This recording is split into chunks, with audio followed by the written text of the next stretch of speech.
Alright, guys, we got ourselves another triple upload because, well, when stuff happens that is worth talking about, I'm going to talk about it.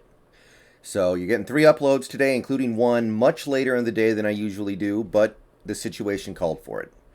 So, I spent maybe a minute talking about this potential situation earlier today, but I didn't want to give it any more airtime than that because at that point, it was thin. It was just people extrapolating from a little bit of data.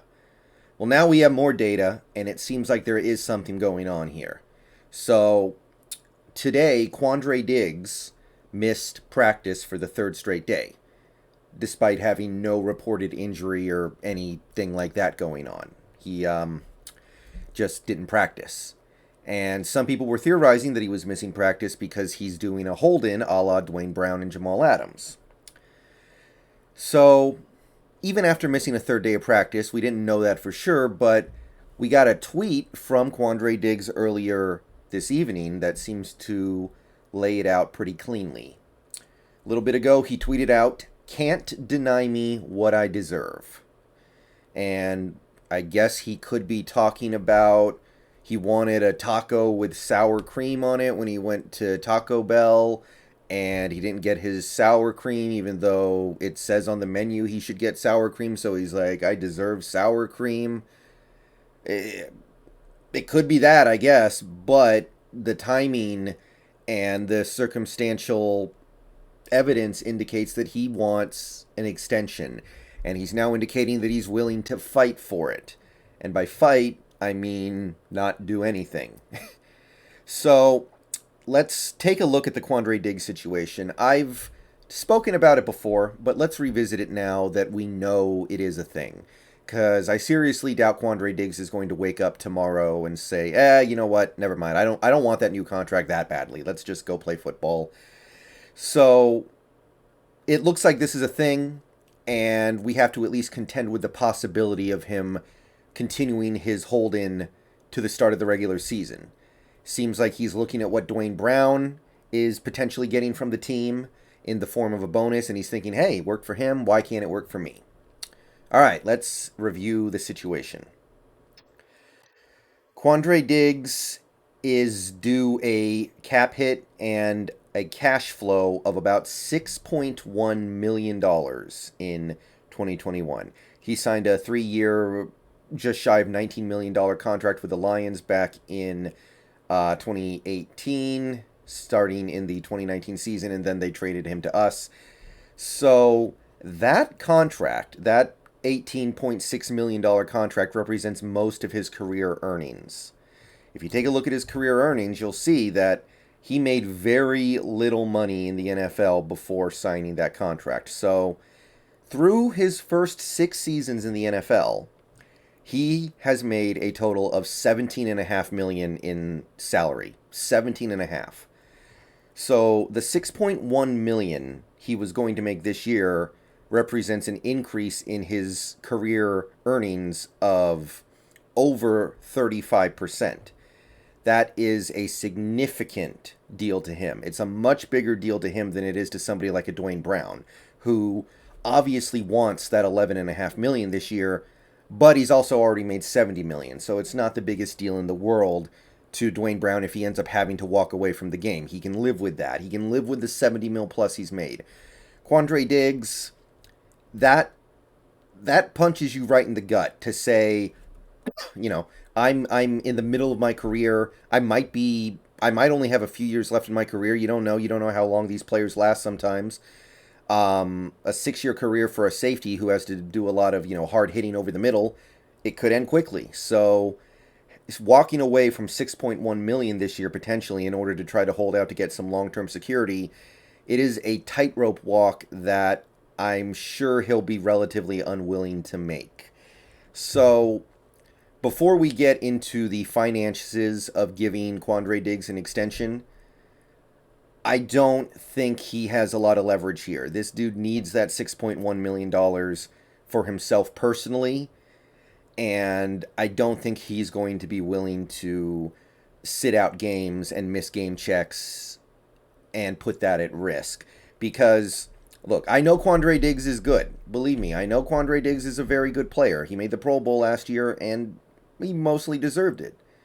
But we have good safeties on this team. We have good depth at safety on this team. We actually, if anything, have too much safety depth. It's not really a position that I feel like you need to have five quality players at, but we might. It depends on how you feel about Blair and Amadi playing safety, or even, I guess, Trey Flowers if you want to move him back to safety. So he doesn't have a lot of leverage here, so I don't really expect him to get what he's looking for. If he does, I want to take a look at some of the highest paid free safeties in the NFL right now. And I want people to understand, ooh, Jake Fraley, going yard. Yeah, boy. We watching the Mariners in the background. You know how I do it. I can't not pay attention to the boys. Jake Fraley just went yard. Let's go. Okay. Safeties. Now, we've already played this game plenty with Jamal Adams, so you guys are going to be familiar with a lot of these numbers, but Quandre Diggs is not the level of player that Jamal Adams is, and he won't get paid like Jamal Adams did. However, I want to give people an idea of what he would be looking at. So let's scroll down this list. It's sorted by average annual value. Let's take a look at some of these contracts and try to get an idea, excuse me, of what Quandre could negotiate for. So let's take a look here at Adrian Amos, who signed a 4-year deal that gave him $9 million per year back in 2019. Adrian Amos did not make the Pro Bowl in 2018 to get this contract from the Packers. He had a good season. He was part of a very good defense, but he did not make the Pro Bowl, and he got $9 million a year. A couple years ago, or well, actually now last year, Jimmy Ward got $9.5 million a year from the 49ers. Jimmy Ward did not make the Pro Bowl to earn this contract. 2019, Jimmy Ward did not make the Pro Bowl. He had a good season, helped the team get to a Super Bowl, but he didn't make the Pro Bowl. Jordan Poyer, same time as Jimmy Ward, got a 2-year deal worth just shy of $10 million a year. And Jordan Poyer, he didn't make the Pro Bowl either. You have to go to Harrison Smith to find somebody who you could kind of comp here, right? Harrison Smith made the Pro Bowl in 2015 and got a monster extension off that Pro Bowl appearance. And he was a great player, of course. It's not like he sucked, but he made the Pro Bowl, so they had to pay him. No, Harrison Smith was great. He got $10.25 million a year over 5 years. Big contract. And this was 5 years ago. So Quandre Diggs is probably looking at something like this and going, if Harrison Smith gets that for making the Pro Bowl, then I should get more. I should get maybe even Devin McCourty or Tyron Honey Badger Matthew money. And he has a leg to stand on in that regard. He can say, hey, I made the Pro Bowl last year. Look at what these guys who didn't make the Pro Bowl the year before they signed their deals got in previous seasons. And I feel like I should be getting at least 12, maybe $13 million a year. And I don't know if he really is a $13 million a year player, but I feel like he could negotiate claiming that he is. I stated earlier today that I don't like the idea of extending Quandre Diggs now because he just had his best season. He had 5 interceptions. He made the Pro Bowl. And I said that he's unlikely to make the Pro Bowl or have 5 interceptions again this season just because of variance, just because you typically don't have 2 career years in a row. And I felt like we could have a little more negotiating leverage next year, even with the cap going up, because he would probably have a lesser season compared to what he did in 2020. But he may force our hand a little bit here. I don't think he has a lot of leverage to work with. But for my part, I will say I would prefer to push this down the road. Let's take a look at this situation next year. I think I just explained pretty convincingly that Diggs would not be giving a very good deal. We might save a tiny bit of money this year, but not enough to matter. and the cap hits down the line are going to get big. He can very reasonably say, I want the contract that Honey Badger got a couple years ago when he signed with Kansas City. Because Honey Badger was a good player, but he hadn't made the Pro Bowl in 2018 to earn the 2019 contract he got from Kansas City. So I just feel like we're not in a good position to negotiate an extension right now. So if we don't have to, we shouldn't.